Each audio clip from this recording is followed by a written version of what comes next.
America का दावा है कि उसने नतांज और इस्फहान न्यूक्लियर फैसिलिटी को भी बर्बाद कर दिया, लेकिन टॉम कूपर ने कहा है कि अगर इस बात में सच्चाई है तो फिर नतांज पर अमेरिका को दो बार हमला क्यों करना पड़ा। यही बात बाकी एक्सपर्ट भी पूछ रहे हैं कि जब अमेरिका ने तीनों न्यूक्लियर अड्डे अपने बंकर बस्टर से तबाह कर दिए तो फिर इजराइल को आज दोबारा इन्हीं न्यूक्लियर फैसिलिटीज पर दोबारा मिसाइलें क्यों दागनी पड़ी। इसका मतलब झोल है। तुम दुनिया को कह तो रहे हो कि हमने मार दिया, और किस मुंह से बोलोगे कि भाई नहीं कर पाए? क्योंकि 37 घंटे इनका प्लेन उड़ा, गया, फोड़ा, आया, अमेरिका युद्ध में कूद गया है, ये सबको पता चल गया। और उसके बाद पता चलेगा कि वहां तो बम ही नहीं था, तो अमेरिका की और थू थू होगी। लेकिन दुनिया तो थू थू कर ही रही है भाई, कि ट्रंप का बड़बोलापन है क्या कि ईरान में वहां पर बोल रहे हैं सब कर दिया लेकिन काम हुआ नहीं। इजराइल ईरान युद्ध में अमेरिका के कूदने के बाद अब वर्ल्ड वॉर का खतरा हालांकि बढ़ गया है। एक तरफ इजराइल के साथ सुपर पावर अमेरिका है, तो अब दो मजबूत देश रूस और चीन मिलकर ईरान का साथ देने को तैयार हो गए। दूसरी तरफ नॉर्थ कोरिया ने भी कह दिया है, वो जो सन की तानाशाह है किम जोंग उन, कि अमेरिका बहुत गलत किया है, ये नहीं होना चाहिए था। जो संयुक्त राष्ट्र में अमेरिका के खिलाफ एक प्रस्ताव लेकर आए हैं रूस, चीन वगैरह, जिसमें अमेरिका की ईरान पर की गई कार्रवाई का खुलकर विरोध हुआ है। संयुक्त राष्ट्र में रूस ने धमकी दी है कि अमेरिका ने ईरान पर अटैक करके वो काम किया है जिसके बाद वैश्विक सुरक्षा के मामले में क्या विनाशकारी नतीजे देखने को मिलेंगे ये कोई नहीं जानता।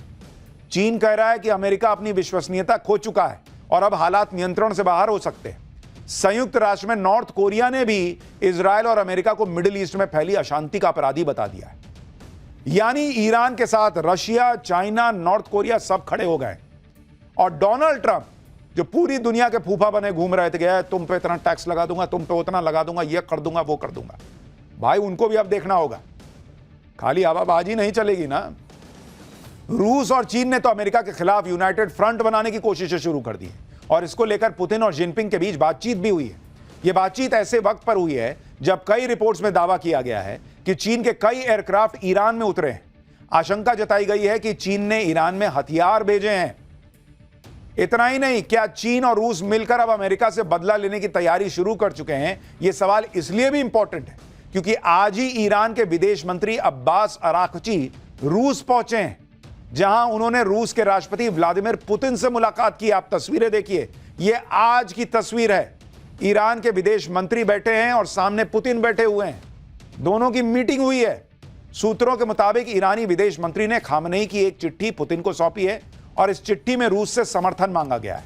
खबरों के मुताबिक ईरान ने रूस से सैन्य सहायता मांगी है और इस मुलाकात के बाद रूस के राष्ट्रपति पुतिन ने बयान दिया है और उन्होंने कहा है कि अमेरिका की तरफ से ईरान के परमाणु ठिकानों पर किए गए हमले जायज नहीं है। ईरान जो भी मदद मांगेगा रूस देने के लिए तैयार है।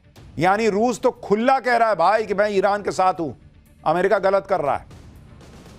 अब एक्सपर्ट्स कह रहे हैं कि अगर इस जंग में रूस ईरान को मदद दे देता है तो ईरान की ताकत कई गुना बढ़ जाएगी। ईरान इस समय अपने बैलिस्टिक मिसाइल्स के जरिए इजराइल से लोहा ले रहा है। रूस के आने के बाद उसकी हवाई ताकत में इजाफा होगा।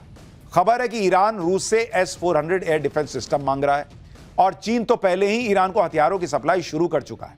कहा तो यह भी जा रहा है कि नॉर्थ कोरिया ईरान को न्यूक्लियर बम देने की पेशकश कर सकता है। रूस के पूर्व राष्ट्रपति दिमित्री मेदवेदेव ने भी कहा है कि ईरान को कई देश परमाणु हथियार देने के लिए तैयार हैं। यानी अमेरिका परमाणु बम फोड़ पाए ईरान के या नहीं, पता नहीं, बने थे नहीं बने थे, यूरेनियम की बात भले आदमी कहे, लेकिन अब रूस के पूर्व राष्ट्रपति कह रहे हैं कि भाई ईरान को बहुत सारे देश जो हैं वो अपना परमाणु बम देने को तैयार है। कौन से देश है उन्होंने ये क्लियर नहीं किया। ईरान की न्यूक्लियर फैसिलिटी पर अमेरिकी हमले से कितना नुकसान हुआ भी या नहीं हुआ, इसको लेकर अलग अलग दावे किए जा रहे हैं। लेकिन अमेरिका ने ईरान पर हमले के लिए जिस विमान का इस्तेमाल किया उसकी भी भयंकर चर्चा। अमेरिका ने ईरान के न्यूक्लियर ठिकानों पर B-2 बॉम्बर विमानों से हमला किया था, जिसकी तस्वीर आप देख रहे हैं। यह फिल्म में जिस तरह का प्लेन आप देखते हैं वैसा टाइप का प्लेन। यह दुनिया का सबसे खतरनाक बॉम्बर है, इसे कोई रडार नहीं पकड़ पाता। B-2 बॉम्बर में इतनी खासियतें हैं कि इसे चलता फिरता किला कहते हैं। ईरान पर हमले के लिए B-2 बॉम्बर विमान ने अमेरिका के मिसौरी व्हाइटमैन एयरफोर्स बेस से 20 जून को दोपहर करीब 3:30 पर टेक ऑफ किया। इस विमान ने 37 घंटे, लगभग 37 घंटे, मतलब ऑलमोस्ट 1.5 दिन से ज्यादा बिना रुके ये उड़ता रहा और बीच में हवा में कई बार इसको तेल भरा गया। B-2 बॉम्बर ने फोर्डो और नतांज साइट पर 30,000 पाउंड यानी 14,000 किलो के 1 दर्जन से ज्यादा GBU-57 बम यानी बंकर बस्टर बम गिरा। B-2 बॉम्बर विमानों को अमेरिका से ईरान तक पहुंचने और हमला करके वापस लौटने तक में 37 घंटे का समय लगा है, यह कहा जा रहा है। आप सोचिए क्या ही खतरनाक विमान है कि यह बिना रुके 37 घंटे उड़ गया और पायलट इस दौरान कॉकपिट में रहे। बिना ब्रेक लिए इतने लंबे मिशन को B-2 बॉम्बर ने कैसे पूरा किया होगा, यह जानना बहुत इंटरेस्टिंग है, क्योंकि यह प्लेन सिर्फ नॉर्मल प्लेन नहीं है। आपको इसकी एक एक डिटेल बताऊंगा तो आप सुनकर हैरान रह जाएंगे, लेकिन पहले B-2 बॉम्बर के अटैक की कैपेबिलिटी की एक झलक देखिए।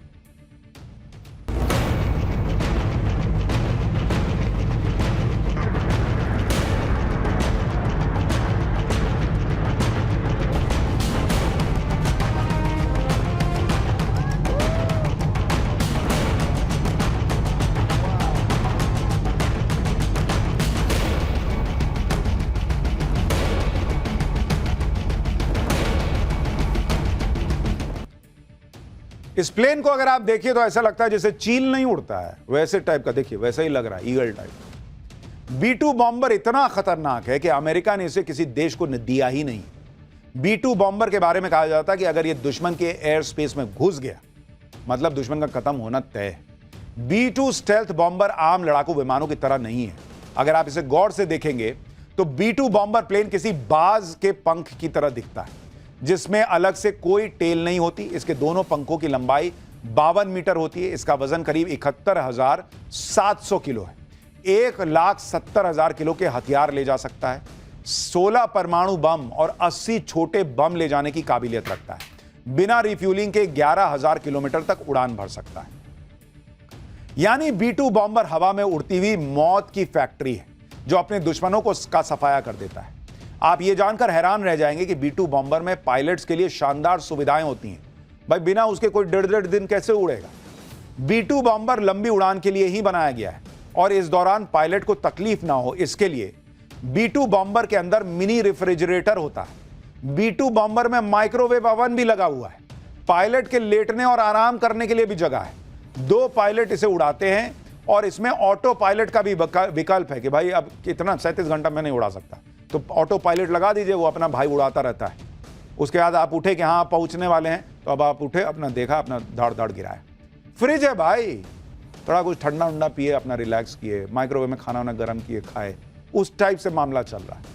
यानी लंबी उड़ानों में पायलट को कोई दिक्कत ना हो, इसका पूरा इंतजाम इसमें किया गया है। इसी वजह से B-2 बॉम्बर के पायलट बिना रुके आराम से 37 घंटे उड़ पाते हैं, क्योंकि इसमें सारी सुविधाएं। ऐसा भी दावा है कि एक बॉम्बर की कीमत करीब 18,000 करोड़ रुपए बैठती है। अमेरिका की एंट्री के बाद इजरायल और ईरान जंग के जल्दी खत्म होने की उम्मीद कम होती जा रही है। इजरायल लगातार ईरान पर हमले कर रहा है, ईरान भी पलटवार कर रहा है। इजरायल को अमेरिका का समर्थन है और ताकत के मामले में ईरान इन दोनों के सामने नहीं टिकता। इसलिए ईरान ने अब ऐसा फैसला किया है जिससे दुनिया पर बहुत बड़ा संकट आ सकता है। जिस तरह ट्रंप हर जंग को ट्रेड से सुलझाने का दावा करते हैं और बात बात पर ट्रेड की चर्चा करते हैं, अब ईरान ने उसी ट्रेड को अपना हथियार बना लिया है। ट्रंप के ट्रेड से दुनिया पर असर पड़े ना पड़े, लेकिन ईरान की ट्रेड वॉर से दुनिया हैरान परेशान हो जाएगी। ईरान दुनिया का एक बड़ा ऑयल प्रोड्यूसर देश तो है ही। ईरान समेत कई खाड़ी देशों का क्रूड ऑयल जिस स्ट्रेट ऑफ हॉर्मूज के रास्ते से होकर अलग अलग देशों तक जाता है, उसे अब ईरान बंद करने की धमकी दे रहा है। ईरान की संसद में स्ट्रेट ऑफ हॉर्मूज बंद करने का प्रस्ताव पेश हुआ। ईरान की संसद ने स्ट्रेट ऑफ हॉर्मूज बंद करने को मंजूरी दे दी है। आखिरी फैसला ईरान की सुप्रीम नेशनल सिक्योरिटी काउंसिल को करना है। अगर ईरान ने स्ट्रेट ऑफ हॉर्मूज को बंद कर दिया तो दुनिया में तेल की कीमतें बढ़ जाएंगी, तेल संकट पैदा हो जाएगा। ईरान के इस फैसले ने अभी से दुनिया में हलचल मचा दी है, क्योंकि इससे सिर्फ ईरान ही नहीं बल्कि 5 दूसरे खाड़ी देशों का ऑयल ट्रांसपोर्ट भी ठप पड़ सकता है और इसका असर चीन, जापान, अमेरिका के साथ भारत पर भी पड़ सकता है।